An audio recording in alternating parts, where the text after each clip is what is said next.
Días a todos y a todas. Para mí es un honor estar dando una charla en este colegio de tanta trayectoria.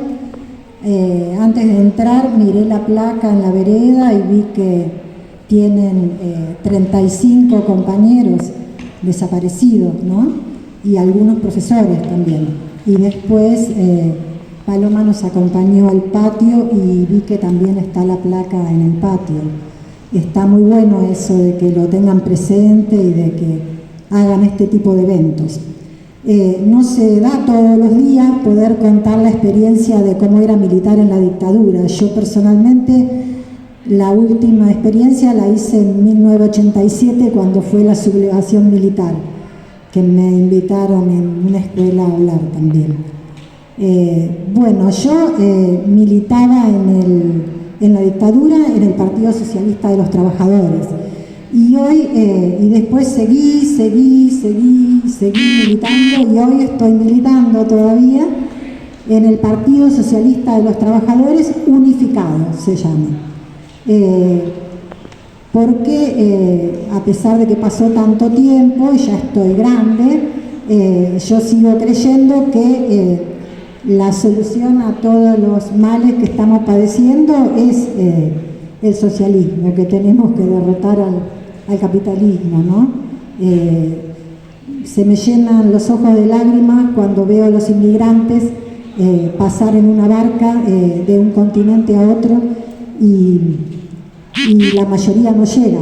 Y eso es porque en el capitalismo hay miles de millones que quedaron afuera del sistema, que no tienen dónde vivir, dónde trabajar, no tienen nada. Entonces, bueno, por eso yo sigo militando y bueno, ahora les voy a contar un poco de mi historia.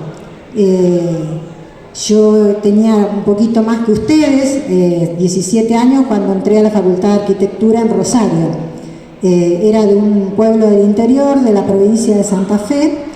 Y en esa época, en 1975, ya estaban ocurriendo cosas que anticipaban un poquito que algo malo se iba a venir.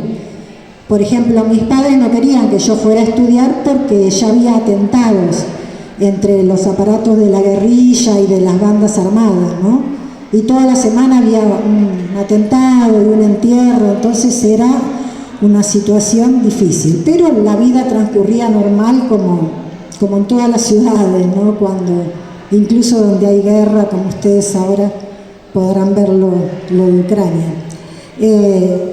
Yo fui a estudiar y me encontré con que había un ingreso restricto, teníamos que rendir un examen de ingreso que se llamaba tríptico, que no tenía nada que ver con la carrera, pero era como un filtro para poder entrar. Teníamos que rendir 3 materias que no tenían nada que ver con la carrera.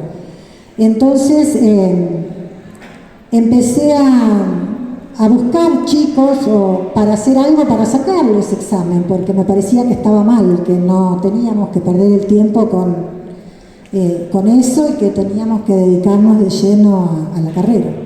Había centro de estudiantes, pero yo iba a las reuniones del centro de estudiantes y en realidad no entendía nada, porque se discutía de política, todas cosas políticas, y yo recién llegada del interior, donde no había partidos políticos, recién estaba despertando a todo eso. Entonces, hicimos mucho para sacar el examen de ingreso, pero al final lo pudieron alivianar, digamos, pero no sacarlo. Bueno, teníamos contradictoriamente eso que era algo malo. En 1975 los universitarios teníamos comedor universitario, que era una gran ayuda para los extranjeros y para los que veníamos del interior, porque es como si ahora con 5.000 pesos, un bono de 5.000 pesos, almorzáramos y cenáramos todos los días. Entonces era algo muy, muy valioso y que lo sentimos porque cuando se dio el golpe en 1976, ya a los pocos meses lo cerraron al comedor universitario. Bueno, yo vivía en una pensión como muchos estudiantes la pensión, como yo no sabía nada de política, me la había alquilado a la vuelta de la jefatura de policía. Y había ido con otros compañeros del secundario, y cuando ese año fue bastante difícil, yo estaba muy interesada en saber de política. Teníamos mesas en los pasillos, así como ustedes tienen la placa. Bueno, había mesas en todos los pasillos, como 30 mesas de las distintas agrupaciones vendiendo sus periódicos, sus libros. Y yo estaba tratando de buscar a ver qué me compraba primero para interiorizarme, y se me acerca una compañera del PCT y me pregunta: ¿y qué estás buscando? Le digo: mira, estoy buscando un poco de todo, pero quiero saber algo sobre el socialismo. Y digo, y aparte, y le digo: ¿y vos de dónde sos? Y me contó que era del partido. Entonces le digo: qué bueno sería militar en un partido para poder entender un poco más. Bueno, a partir de ese minuto no me la despegué más de encima. Era una sopapa que tenía atrás mío, que empezamos a conversar, y bueno, me empezó a explicar montones de cosas. En ese momento el PCT para la facultad tenía una revista que se llamaba La Chispa, que traía todos los problemas de los estudiantes, pero también traía la problemática del país, ¿no? Lo que estaba pasando en el país. Y era bienvenida, vendíamos bastantes en la propia facultad. Nosotros teníamos, además de eso, una disciplina como de ayudar a las luchas obreras. Había muchos problemas en las fábricas en ese momento. Recién terminaba la huelga de Villa Constitución, de Asindar, que había despedido montones de personas, había durado mucho tiempo y lograron reincorporarla. Y había mucha, no inflación como ahora, había hiperinflación. Yo recuerdo que mi madre me había dado plata para comprar el tablero de arquitectura, el tablero, la regla paralela, todas las cosas para estudiar, y bueno, yo estaba buscando precio, no lo había comprado, y de repente se dan las jornadas de junio del Plan Rodrigo y hubo más de un 300% de inflación, y cuando voy a comprar las cosas ya no compraba ni una regla con ese dinero. Esa fue mi primera lección así de economía, ¿no? Que tuve que empezar a entender algo de economía también. En esos días habían detenido a un miembro de la CGT, entonces se hizo una marcha muy importante. Cuando salimos del comedor universitario, estaba con mi compañera que fue a estudiar enfermería, y veíamos que pasaba muchísima gente para ir a la CGT. Cantando muy fuerte, caminaba muy rápido. Nosotros teníamos un poco de miedo, y vemos que aparece teniendo la pancarta de una fábrica una mujer embarazada. Entonces agarramos y nos metimos en la marcha y fuimos también a participar. Y bueno, después de ese hecho que logramos, con esa marcha logramos, yo recién me metía, que cayera el ministro Rodrigo, que era el que había dado el tarifazo ese, la hiperinflación, ¿no? Y también se había enfrentado a López Rega, que era el ala más fascistoide del gobierno, que era el que permitía que siguieran todas esas bandas armadas. Los Falcon verdes sin patente ya estaban en 1975, no es que aparecieron recién en 1976 con el golpe, ¿no? Entonces, bueno, me empecé a reunir con el partido, y cuando digo dónde nos vamos a reunir, el partido era un partido legal, estábamos en democracia, entre comillas todavía, pero ya no tenían local, porque había muchos problemas de persecución a los militantes, a los delegados de estudiantiles. Yo vi recién ahí que 2 de los compañeros de ustedes los llevaron en el 75, Orlando en abril y Amalia en octubre. Eso también pasaba en Rosario, en 1975. Entonces, nos fuimos a reunir a bares más alejados de la ciudad porque era muy peligroso los bares donde nos reuníamos, y una tarde llego a la reunión y todos mis compañeros estaban llorando, y les pregunto por qué, y me cuentan que en La Plata habían asesinado a 8 compañeros de nuestro partido. Adriana Saldúa era una de ellas, que se llamó la masacre de La Plata. 5 compañeros iban a llevar plata que habían juntado para una fábrica en huelga. Interceptaron el auto y se lo llevaron. Y 3 compañeros después hicieron volantes e iban a la Plaza San Martín de La Plata a denunciar ese hecho, a explicarle a los compañeros, a los estudiantes, al pueblo, lo que había pasado. Y bueno, los secuestraron antes de que lleguen a la Plaza San Martín. Entonces fueron 8 los militantes que perdimos ese día.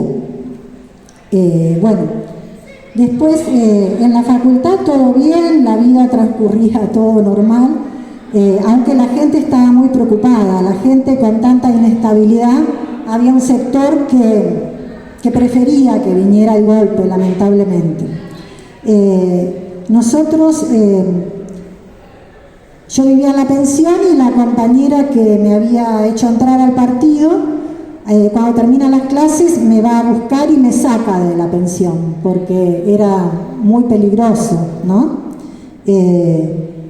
Ese día que mataron a los compañeros en el comedor universitario, nosotros hicimos una hablada. El compañero más referente nuestro se paró arriba de la mesa y le explicó a todo el estudiantado que iba a comer lo que estaba pasando, ¿no?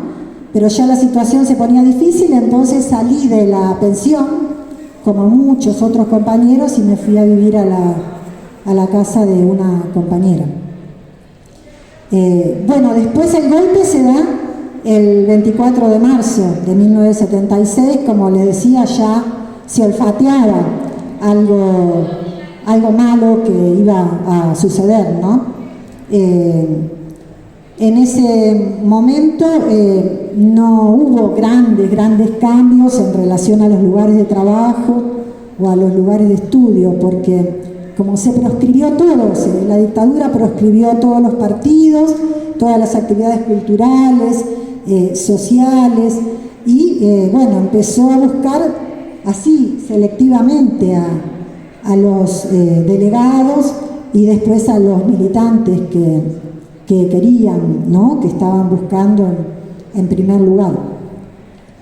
Yo no le había dicho a mis padres que me había ido de la pensión, y me vienen a visitar y yo ya no estaba.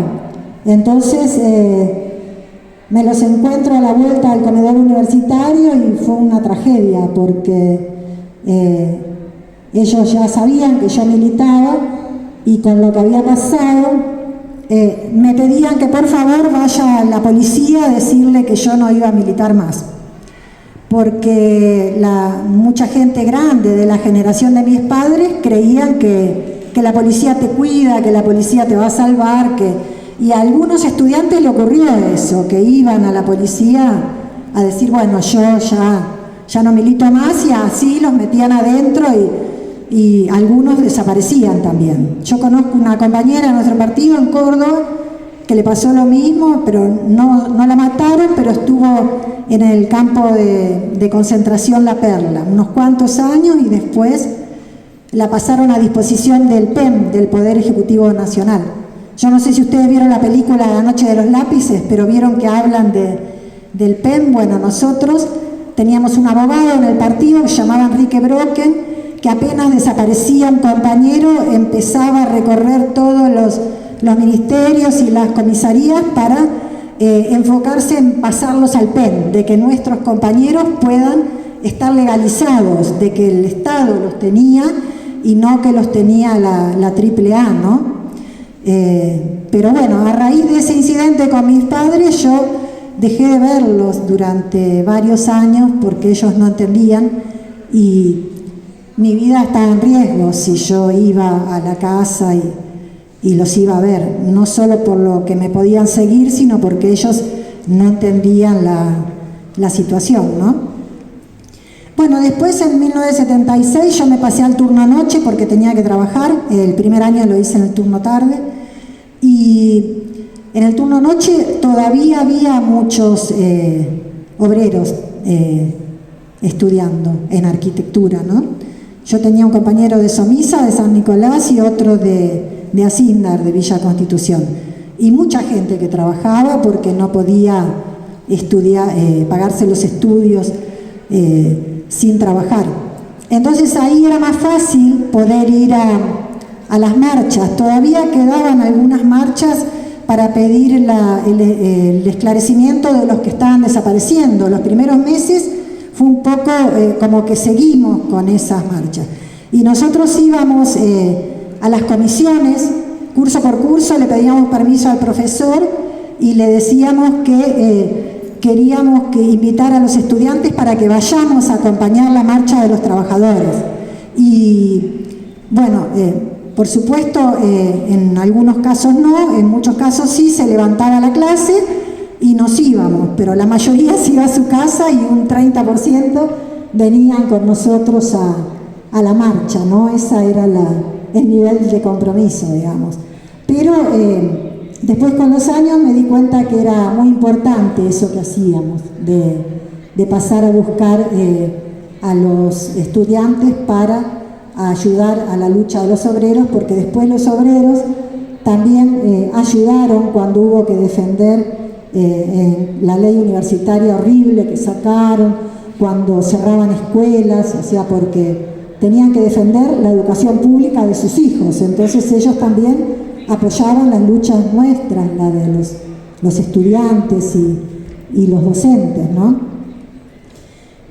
Bueno, luego en el 1976 también me entero que habían metido preso a un compañero que trabajaba en fábrica, y me olvidé de contarles que no teníamos más local porque en el 74 ya nos habían matado a 3 compañeros de Pacheco, que se llamó la masacre de Pacheco. Fueron al local del partido legal en 1974, un año y medio antes de la dictadura, y se lo llevaron. A ese acto y ese entierro fueron todos los políticos de todos los partidos tradicionales, radicales, demócratas cristianos, peronistas, participaron del velorio de nuestros compañeros en 1974, porque era algo bastante atípico que en ese año ya ocurriera eso. En 1976, bueno, seguíamos con la militancia, y ahora les voy a contar algunas de las cosas cómo tuvo que dar vuelta a 180 grados nuestra forma de vida, ¿no?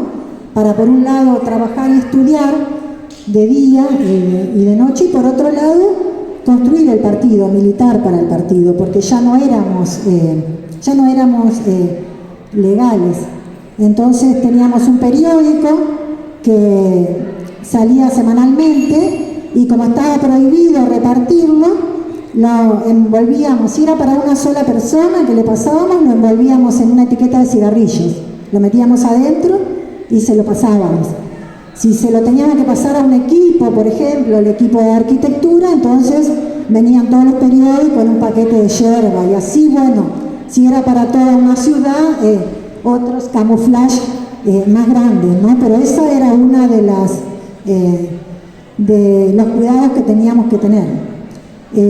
Otra cosa mucho más difícil, pero que la tuvimos que hacer carne, era tener 2 domicilios. Teníamos el domicilio del documento, el del trabajo y el de la facultad, pero ese no era el que vivíamos. Nosotros en nuestro domicilio real no lo conocía, no lo debía conocer nadie más que yo y el que vivía conmigo, los que vivían conmigo. El resto nadie debía conocer dónde vivíamos, porque los compañeros podían caer y bueno, los reprimían y uno no sabía hasta dónde se iban a aguantar. Entonces las medidas de seguridad eran muy estrictas.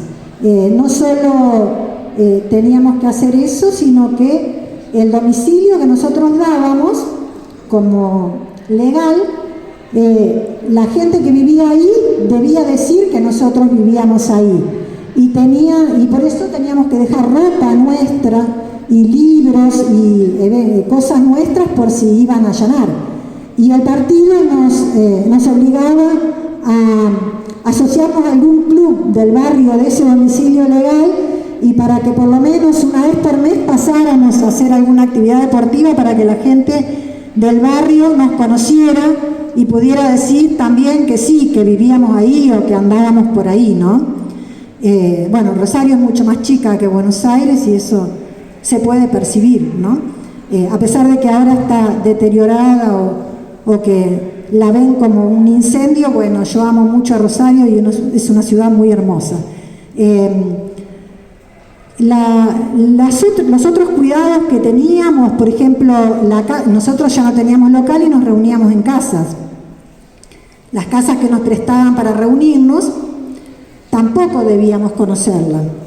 Entonces nos venía a buscar una compañera o compañero a la parada del colectivo, que en esa parada del colectivo nosotros teníamos que tener un minuto de que íbamos a ir al cine con el que nos íbamos a encontrar, ¿no? Porque había mucha persecución, había estado de sitio, no podíamos estar más de 3 en la vereda, en la calle. Y el compañero que nos iba a buscar a la cita para ir a la casa de la reunión no nos podía esperar más de 5 minutos, porque esa era la regla del partido. Si pasaban más de 5 minutos, pasaban autos de la cana, nos podían ver ahí en situación sospechosa, entonces se iban y nos dejaban, y esa semana nos perdíamos la reunión y aparte éramos sancionados si llegábamos tarde, ¿no? Porque había que acostumbrarse al sistema de funcionamiento que después ya estaba totalmente aceitado, ¿no? Como otra de las cosas que en la casa donde vivíamos, supongamos que vivíamos 3, yo, mi pareja y otra persona más, si uno de los 3 siempre teníamos que ir a dormir por la noche, porque era la noche o la madrugada que aparecían a buscarte si venían los autos de la AAA o los paramilitares. Teníamos que avisar siempre si no íbamos a dormir. Y si un día se nos pasaba, no íbamos y no avisábamos, los que quedaban en la casa quemaban todos los pocos libros o materiales que había para seguridad, ¿no? Por si venían a preguntarles a ellos. Aparte que teníamos prohibido tener libros específicos del partido en la casa. No podíamos tener libros ni materiales del partido. Teníamos todo bien camuflado.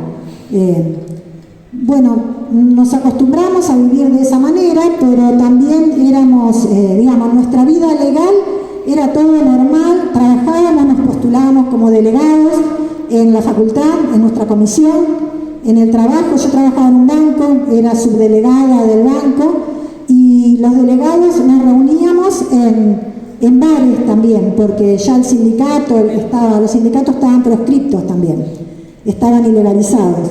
Y en Rosario, ahí en el Cairo, nos reuníamos de 5 bancos diferentes, hacíamos una reunión así para coordinar y discutíamos los problemas que teníamos y si se podía solidarizar con alguna otra lucha o resolver los problemas nuestros del banco. Pero había mucha actividad clandestina, a pesar de que era todo muy difícil, ¿no? Y bueno, igual nosotros, el PCT tuvo 100 compañeros detenidos desaparecidos. Y yo le pedí a las compañeras que me sacaran fotocopia de las fotos, porque antes teníamos fotos con los nombres, pero ahora para que repartan alguna entre ustedes para que vayan viendo, ¿no? Así como ustedes tuvieron 35 compañeros desaparecidos, nosotros tuvimos 100 compañeros desaparecidos. Y también tuvimos muchos presos. El petizo Páez, Francisco Páez, que fue un dirigente del Cordobazo, que militaba con el partido, estuvo 6 años de los 7 años de la dictadura preso. Salió ya cuando estaba terminando la dictadura. Y nuestro partido le daba mucha importancia a la libertad de los presos. Tal es así que en nuestro periódico, que se llamaba Avanzada Socialista, salía el pedido no solo de libertad para el petiso Páez, sino que también salía el pedido de libertad para Isabel Martínez de Perón y para Lorenzo Miguel, porque nuestro partido creía que todos teníamos que estar en libertad y pedía que todos estaba equivocado de tener a un expresidente o a un dirigente sindical o a un dirigente estudiantil. Entonces planteaba que la democracia debía ser democracia para todos, ¿no? Para toda la sociedad. Nosotros hacíamos actividad en común con otros partidos, el Partido Comunista. El Centro de Estudiantes de Arquitectura lo dirigía el PCR en el 1975. Pero bueno, se hacían asambleas muy asiduamente y se mantuvo un poco, unos cuantos años, esa combatividad que teníamos en la década del 70. Todo lo que se palpó en 73, 74, 75, se irradió unos años más para seguir militando. Pero la gente, muchos artistas o profesores que tenían la plata para irse, se exiliaron, se fueron a otros países, ¿no? Y bueno, nosotros cuando hacíamos otra anécdota que les quería contar de la forma de cómo vivíamos y militábamos, las reuniones más grandes las hacíamos en parques abiertos, que organizábamos el minuto ese, que era la excusa por la cual nos reuníamos, se llamaba el minuto. Tener un minuto era tener una excusa, ¿no? Entonces el minuto era un cumpleaños y nos llevábamos cosas, tortas y cosas y hacíamos la reunión entre varios. Pero por ahí algún compañero tenía una lista con nombres o algo, y si aparecía un auto de la cama dando vueltas por ahí, al compañero que tenía el papelito se lo tenía que comer y masticar como si fuera un chicle para que si venía a la cama no nos encontrara con nada sospechoso que nos pudiera detener. Entonces tuvimos muchas de esas medidas que, bueno, algunas nos hacían reír mucho, otras nos hacían llorar, pero el partido resistió toda la dictadura. En 1980 ya no quedaban, no había tantos desapariciones, no entraban tantos a las casas, porque ya lo principal lo habían hecho, ¿no? Entonces empezó, en 1979 fue la primera jornada de protesta de la CGT, en abril de 1979, y fue importante, a pesar de que la CGT la llamó, pero no la preparó, ¿no? Yendo a todos los lugares de trabajo, aún así fue una manifestación en contra de la dictadura y en contra de la situación económica, porque había mucha desocupación, como ahora tal vez, había muchos desocupados. Y el nivel de vida para los trabajadores era bastante bajo, porque había mucha inflación, ¿no? Bueno, después en 1980 también empezaron a volver algunos exiliados, en 1981, porque ya no había tantas desapariciones, y personalidades como Ernesto Sábato o Silvina Bullrich empezaban a hacer declaraciones contra la dictadura porque había bajado mucho el nivel de educación, tanto de la escuela primaria, secundaria, se habían cerrado muchas escuelas, y también de la universidad. Entonces ellos se manifestaban en contra de cómo se había aplicado las leyes educativas, y empezamos a hacer reuniones clandestinas también, pero en clubes. Las reuniones de facultades todavía en el 81 no nos reuníamos adentro de la facultad, Pero fuera de la facultad se convocaban a reuniones e íbamos con profesores, con personalidades de la cultura, y se empezaban a hacer movilizaciones para empezar a pedir libertades democráticas, la libertad de los presos, manifestarse en contra de la ley universitaria que habían elaborado, que era un desastre. Habían bajado muchísimo el presupuesto y había crecido el analfabetismo, o sea, habían cerrado escuelas primarias, un 5% había crecido el analfabetismo durante los 6 años esos de la dictadura. Bueno, en 1982 ocurrieron muchas cosas, pero una de ellas fue que desapareció nuestra última compañera, Ana María Martínez, que militaba en Zona Norte. La sacaron de la puerta de la casa cuando se iba a trabajar a una fábrica. Y a nosotros nos tomó muy de sorpresa porque ya hacía 2 años que no desaparecía casi nadie. Pero como todo el mundo estaba pidiendo libertades democráticas y ya se olfateaba de que íbamos a ir a una dictadura un poco más blanda, entonces había sectores de los milicos que no querían, que querían que siguiera una dictadura bien atroz, ¿no? Con todas las bandas. Entonces seguían haciendo este tipo de atentados, como diciendo vamos a pelearla hasta el último día, ¿no? Pero bueno, la situación era tan difícil que el 30 de marzo en Plaza de Mayo se hace la primera movilización de la CGT. Ya preparada, fueron 10.000 trabajadores. Nosotros teníamos, nos dijeron que no fuéramos, y igual fuimos, nos encontrábamos todos los militantes que habíamos ido por nuestra cuenta y bajábamos la cabeza, ni nos saludábamos, porque para nosotros era como una fiesta, algo tan importante. Esa movilización fueron 10.000 organizadas con la CGT, pero se sumó tanta gente que llegó a haber como 30.000 personas en Plaza de Mayo. Y fue un golpe para el gobierno, ¿no? Fue un golpe bastante fuerte para la dictadura. En ese momento estaba Galtieri y él se ve que ya lo tenía pensado, habían hecho un error de cálculo, pero va y toma las Malvinas, Galtieri. El 2 de abril de 1982 se mete en las Islas Malvinas y ahí empieza toda una situación en el país que los argentinos siempre pensamos y seguimos pensando que las Malvinas son nuestras, ¿no? Y las seguimos reclamando. Y como la vía diplomática nunca había dado mucho resultado, la gente se enganchó con la guerra, quería apoyar la guerra, independientemente de que teníamos de presidente un borracho milico apresurado. Bueno, la gente entendió justo porque la Thatcher mandó la flota inglesa y bueno, nos venían a atacar y entramos en guerra.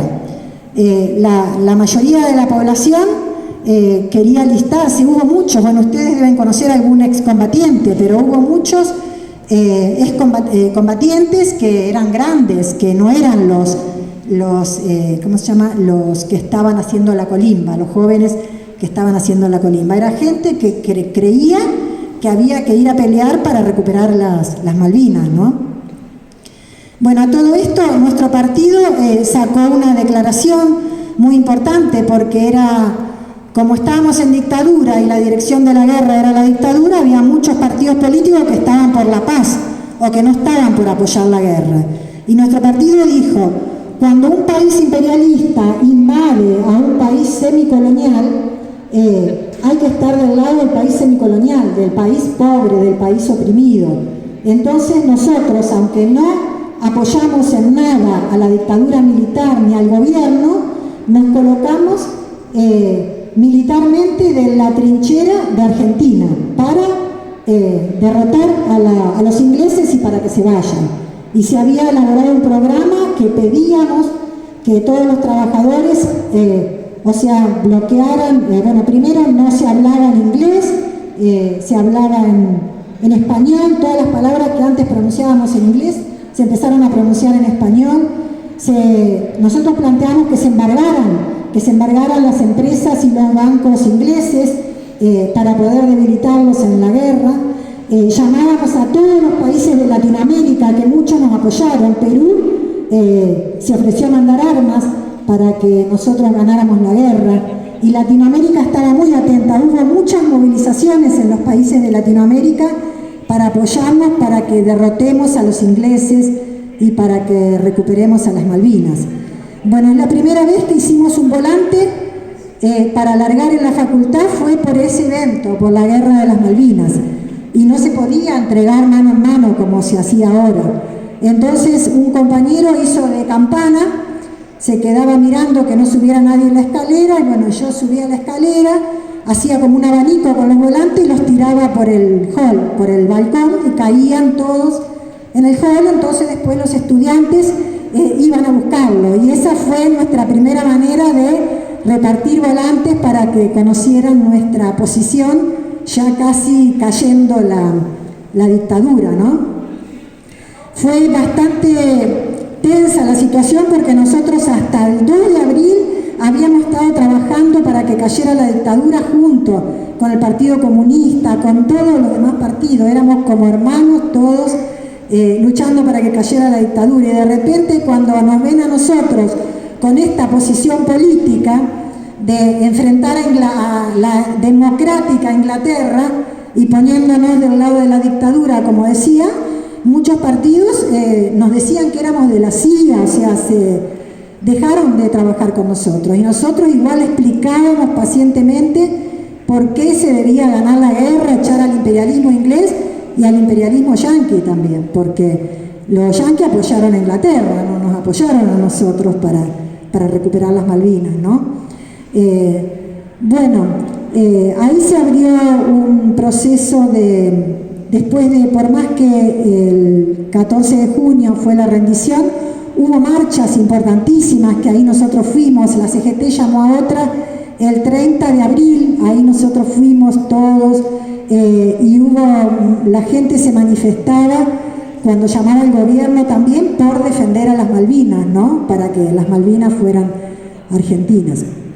Después del 14 de junio empieza toda una crisis muy grande en el gobierno, y bueno, cae la junta militar y por un tiempo queda casi sin gobierno el país, hasta que sube Vignoni, que la multipartidaria le da el visto bueno a Vignoni para que asuma, y ahí se llama a las elecciones, ya poniéndole fecha para el año siguiente, para diciembre de 1983. Pero en 1982 ya para nosotros era otro país, otra situación, ya era casi democracia. Entonces nuestro partido empezó a buscar la legalidad con otro nombre, que fue el Movimiento al Socialismo, porque nuestro partido estaba proscripto, porque queríamos aprovechar esa borrachera democrática, como decía nuestro maestro Nahuel Moreno, decía: se abrió una borrachera democrática que todo el mundo empieza a hablar de política. Habíamos estado amordazados 7 años, entonces a todo el mundo le interesaba charlar qué estaba pasando en el país y qué íbamos a hacer y a quién íbamos a votar y qué partidos iba a haber.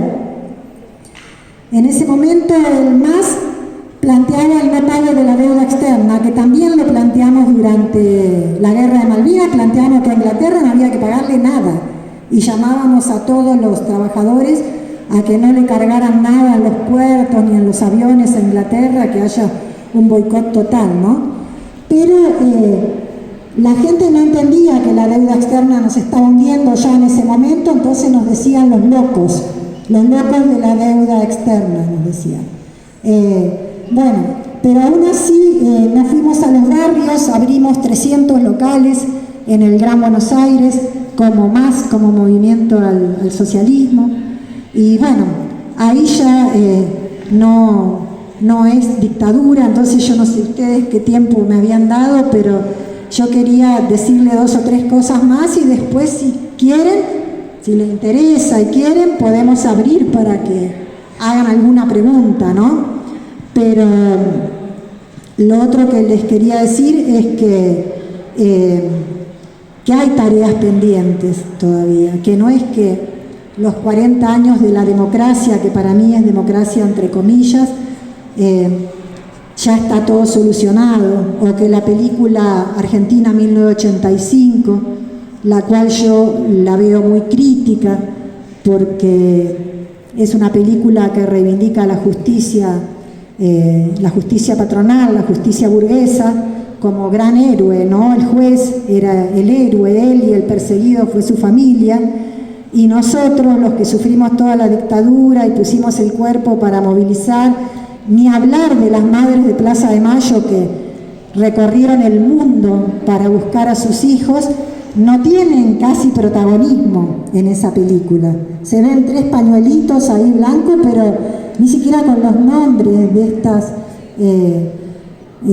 estas mujeres que sí fueron héroes, buscando, que aún hoy siguen buscando a los nietos, que por ahí no sé si acá habrá algún nieto, me dijeron que iba a haber algún nieto de la dictadura, pero les quería decir que recién hay 132 nietos, el último es el número 132, y hay como 500 denunciados, entonces nos quedan como 370 nietos por encontrar todavía, que están ahí perversamente apropiados, ¿no? Y que hay que seguir buscando.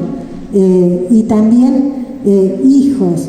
Y bueno, y también hay que juzgar a todos estos responsables. No están todos juzgados ni todos en prisión.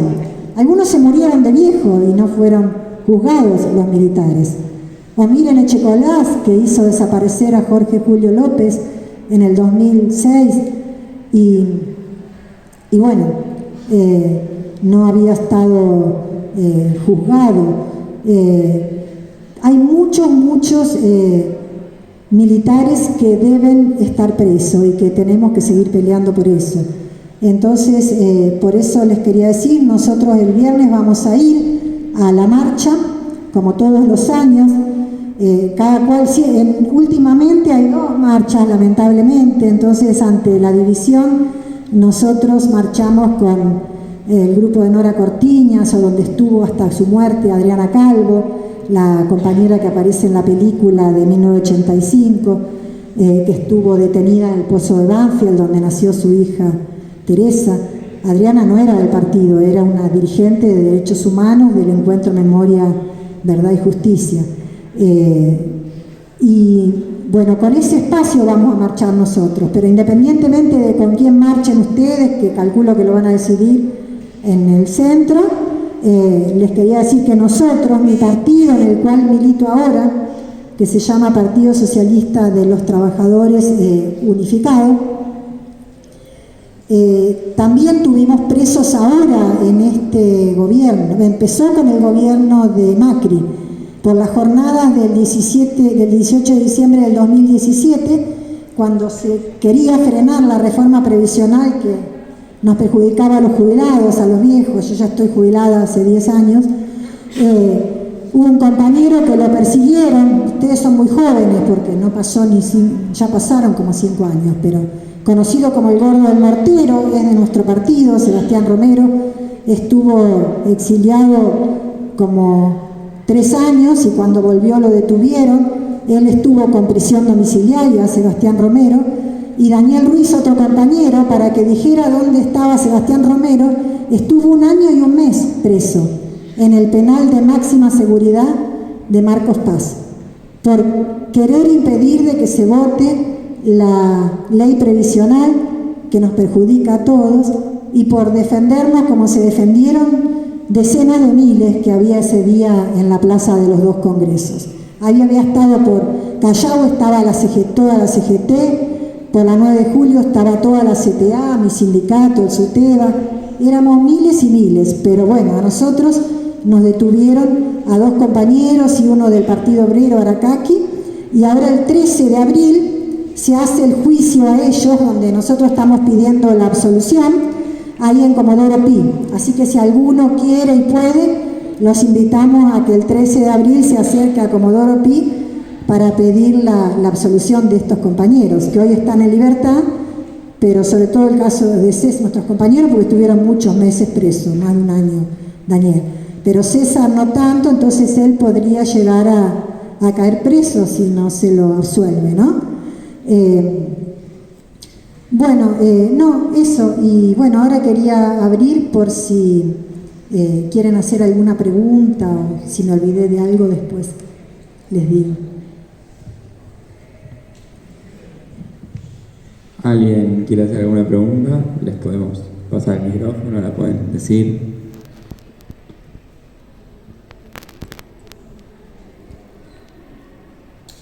Sí. Te quería preguntar que vos dijiste democracia y lo dijiste como que te parecía entre comillas, digamos. ¿Por qué es eso? ¿Por qué? Sí, yo digo democracia entre comillas porque nosotros los socialistas revolucionarios opinamos que la democracia burguesa es también una dictadura, porque para la gente que no, para las fábricas es una dictadura, por cómo los explotan, lo poco que le pagan, los despiden, se van del país y los dejan a 300 sin trabajo, y porque fundamentalmente están todavía las tareas pendientes que le contaba recién y que no fueron juzgados. Hay archivos por desclasificar todavía de la dictadura. Estados Unidos tiene unos cuantos archivos que hay que desclasificarlos y empezar a juzgar, y porque tenemos muertes, femicidios casi todos los días, casi un femicidio por día tenemos, y no los meten preso y no hacen nada para que cortemos con ese flagelo que las mujeres ahora tomamos más conciencia de nuestros derechos y sin embargo esa ideología nefasta que es el machismo, que lamentablemente los sindicatos no educaron a la clase trabajadora en su lugar de trabajo, que la compañera es una igual, una par, que estamos en el combate juntos, entonces se creen que las mujeres somos propiedad de los hombres, y muchos trabajadores matan a su compañera, no solo bestias que no sabemos qué tienen en la cabeza, ¿no? Entonces, por los femicidios, por el gatillo fácil, por las causas armadas que hay. Yo estuve apoyando el año pasado a varias familias de Virrey del Pino, que todavía hay chicos presos porque le armaron causas y están detenidos y ellos no son los culpables. Entonces, por todo eso, pero sobre todo por la explotación, la opresión y que las Fuerzas Armadas no fueron depuradas, y porque nosotros creemos que la democracia real es la democracia de los trabajadores, digamos, como la que existió en Rusia de 1917 a 1923, porque después ya se burocratizó. Pero bueno, por eso decimos democracia entre comillas, ¿no? Y todos tenemos que pelear por una democracia real y por avanzar lo más que se pueda en las tareas pendientes.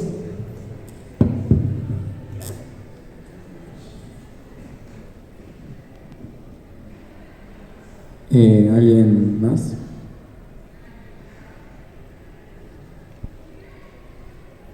Bueno, si nadie más tiene, yo tengo una pregunta.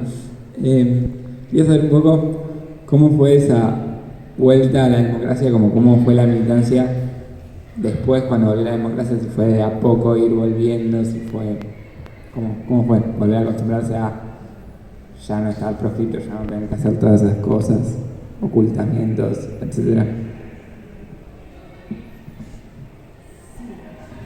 Bueno, en el caso mío, que yo fui militante de base toda la dictadura, porque militaba en la facultad, estudiaba, trabajaba, todo lo que les cuento lo veía bien de abajo, ¿no? Porque vieron que es distinto ver de la panorámica de arriba que ver de abajo, pero en mi caso fue casi como al revés, salir como un caballo desbocado a militar con todo, porque había tanta gente en la calle y ávida de política y de querer conseguir libertades y de expresarse, de hacer colectivos de arte, el despertar de todo, de los talleres de teatro, del cine, de todo lo que habíamos sufrido falta en la dictadura. Entonces, y nosotros teníamos la tarea de afiliar, que todavía empezamos a afiliar al MAS en la dictadura, porque las elecciones fueron en diciembre del 1983 y empezamos esa actividad en 1982. Y nosotros salíamos de la facultad, íbamos a la esquina, en mi caso, de Cabildo y Juramento, y hasta que no hacíamos 10 o 11 afiliaciones no nos íbamos a dormir. Y la gente le pedíamos un derecho democrático para poder presentarnos como partido, y los trabajadores que estaban ahí en la parada de colectivo esperando el 60 nos firmaban para que tuviéramos legalidad para poder presentarnos en las elecciones. Por supuesto que también había afiliaciones, las convencidas, las de nuestros militantes, familiares, amigos, pero muchos trabajadores nos daban, y bueno, así como conseguíamos las afiliaciones, los domingos íbamos a recorrer los barrios y a tocar las puertas casa por casa, a vender nuestro periódico y a explicarle qué importante que era que votáramos a un partido socialista para las elecciones, ¿no? Que los demás ya habían gobernado todos y el nuestro no, entonces llamábamos a votar al MAS, pero bueno, eso. Y bueno, a algunos les costó más de los militantes, pero digamos, los que eran vanguardia en la dictadura quedaron en la retaguardia y los que éramos retaguardia pasamos a la vanguardia en ese momento, pero salimos con todo, el PCT y el viejo MAS salió con todo a hacer política y en los barrios obreros y también en las escuelas, facultades, bancos. En bancos tuvimos mucho peso, teníamos la lista 3 verde bancaria y tuvimos un compañero preso también, Jorge Mera, después lo soltaron, pero sí, nosotros hicimos mucha actividad sindical, pero también política en los barrios llamando directamente al partido, ¿no? Ah, y para la guerra vino el Papa a pedir la rendición, la paz, y nosotros llamábamos, hacíamos pintadas en las calles diciendo no vaya a los actos del Papa, firma más. Y después en las elecciones, cuando nosotros hacíamos nuestras pintadas, había un colectivo que pintaba no vaya a los actos del MAS, firma el Papa.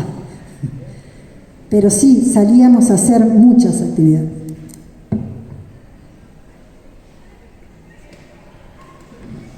Bueno, buenísimo. ¿Alguien más quiere preguntar algo que quieran decir, preguntar algo más?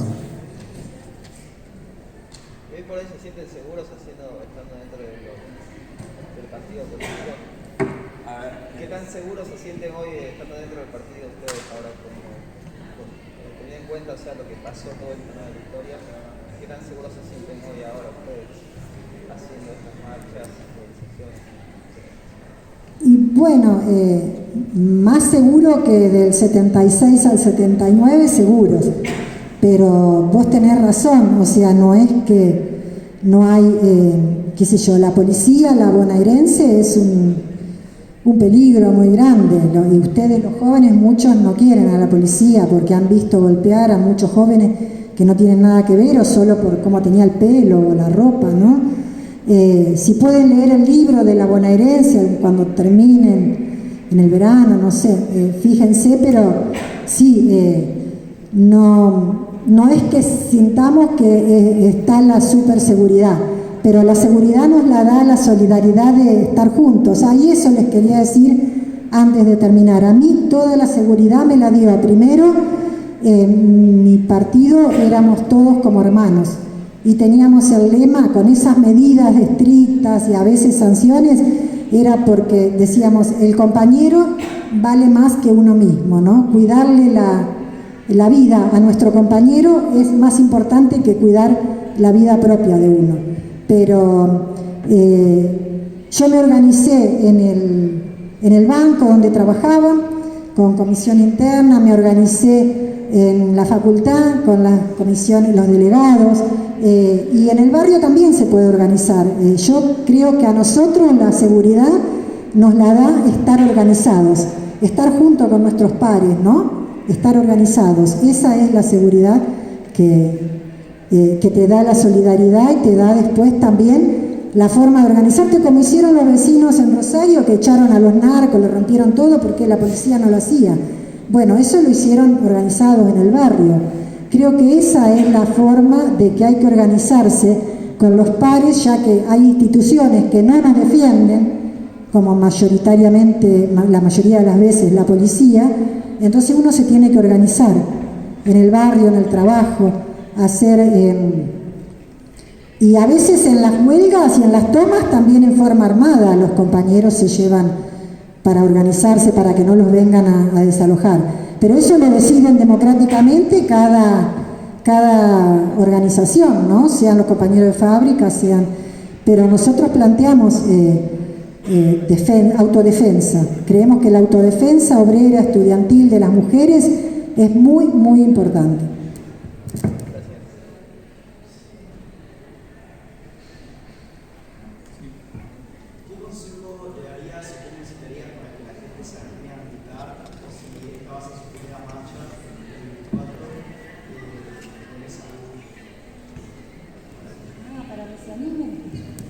Bueno, sí, yo creo que el consejo empieza por tomar conciencia de que tiene que haber un nunca más y que tenemos que involucrarnos en esas tareas pendientes.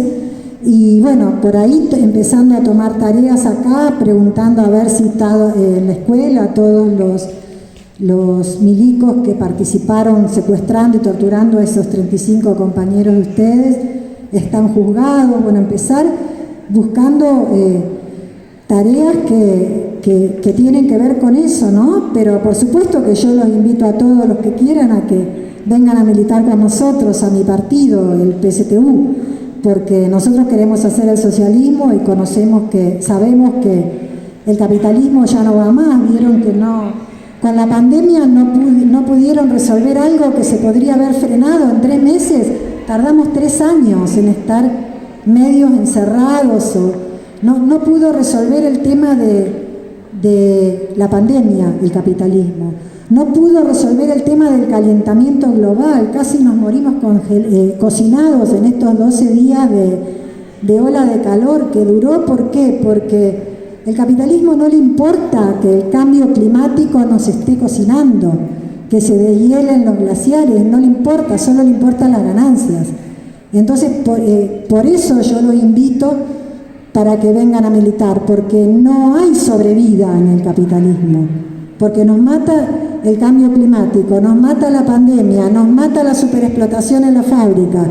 Entonces, en Rusia, entre 1917 y 1923, fue difícil los primeros años, porque la mayoría de los hombres habían muerto en la guerra, pero había hambre, pero se repartió la tierra, se planificó la economía, se produjo lo que necesitaba el pueblo y no lo que daba ganancia.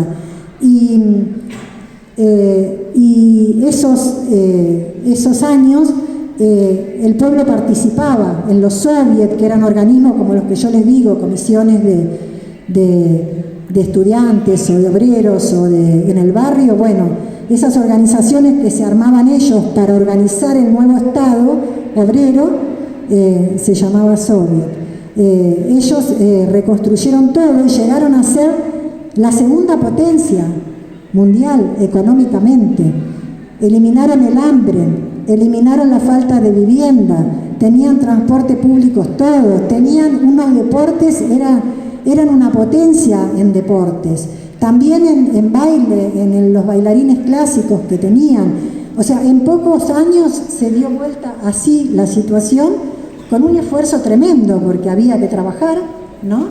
Para producir, había que trabajar la tierra, pero levantando un nuevo Estado, un Estado de los obreros, de los trabajadores y del pueblo, ¿no? Entonces yo los invito a ser parte de un partido que quiera derrotar el capitalismo. Mi partido está en ese, ¿cómo se dice? En ese negocio. Yo me olvidé de contarles algo. Ahora está en guerra Ucrania y como nosotros somos parte de la Liga Internacional de los Trabajadores,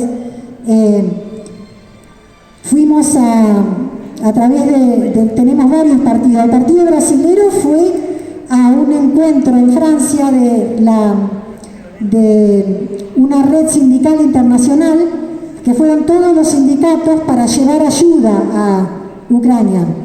Y llevaron un convoy donde llevaron generadores de electricidad, abrigos, ¿cómo se llama eso? Los parches anestésicos, porque se hieren mucho en el frente de batalla, torniquetes, plata, montones de cosas. Eso lo hacen nuestros partidos. Nosotros también juntamos dinero acá en el partido para hacérselo llegar a los trabajadores de Ucrania, porque en Ucrania tampoco es que Zelensky está haciendo todo bien como no lo hizo Galtieri.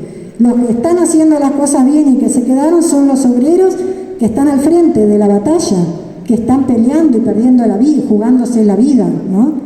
Entonces quería contarles eso, que estamos haciendo eso por solidaridad, y me olvidé de contarle que nosotros esperábamos el periódico ávidamente en la dictadura, porque no venía solo las pálidas que pasábamos nosotros en Argentina. En el periódico venía la información de todos los países del mundo. Y ahí vimos la revolución nicaragüense, cuando tiraron abajo a la dictadura de Somoza. Y nuestro partido, la Liga Internacional de los Trabajadores, hizo una brigada con panameños, colombianos, costarricenses, nosotros, que fueron a pelear a Nicaragua con el Frente Sandinista de Liberación para derrocar a la dictadura de Somoza. Entonces, el pasado mañana pueden empezar marchando y viendo cómo se van involucrando en las tareas de derechos humanos, pero también hay que ver que tenemos muchas cosas por resolver, como le contaba, de los femicidios, del gatillo fácil, de las causas armadas, y de los lugares de trabajo y de estudio, ¿no? Tenemos cosas para exigirle al gobierno y que resuelva que están mal, que están muy mal. Entonces un partido político para eso sirve mucho. Miren, yo ya soy una vieja que voy a cumplir 66 años y seguí, y quiero seguir porque cada vez que veo situaciones como, ¿vieron la película Las Nadadoras? Les recomiendo que la vean. Las nadadoras son dos hermanas sirias que se tienen que exiliar y se van en una barca de esas. Está en Netflix, es muy buena. Cuando veo situaciones de los refugiados, de los inmigrantes, porque no es solo allá en África ahora o en Siria. Vieron que en Centroamérica también salen caminando de Guatemala, de El Salvador, de Nicaragua, y se van caminando hasta México y hasta la frontera para poder conseguir un trabajo, para poder comer. Entonces, eso, a mí yo me sigo emocionando por todas la falta de humanidad que hay en todo el sector de los millones de seres humanos que se quedaron afuera del sistema. Por eso yo los invito a luchar por el socialismo, a construir un partido revolucionario como fue en su momento el partido bolchevique para hacer la revolución en Rusia y para cambiar esta situación, ¿no? Porque si no, tenemos el peligro de que el verano que viene también nos moramos cocinados. Bueno, me parece que ya tenemos que ir cerrando, así que nada. Eso, muchas gracias Nora por venir. Muchas gracias a ustedes.